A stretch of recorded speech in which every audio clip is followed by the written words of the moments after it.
Tú vas poniendo dinero cada mes para cuando te jubiles tener una pensión, ¿no? Pues para cuando me jubile, ¿no? Para tener un dinerillo ahí ahorraico, digo yo, ¿qué es eso? Pones un dinero en la caja, pero que te guardan hasta que ya tienes una cierta edad. Entiendo que la jubilación. Un plan de pensión es una alternativa para el ahorro y la inversión. Es una forma de aportar dinero para, una vez jubiles, a complementar la pensión que te otorga el Estado.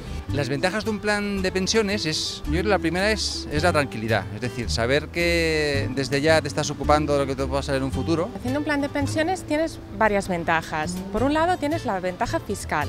Tú luego puedes deducírtelo cuando haces tu declaración de la renta, pero luego por otro lado también puedes tener una ventaja de cara a los tuyos. Si a ti te pasa algo, todo aquello que has ido aportando a un plan de pensiones, luego los tuyos también pueden cobrarlo.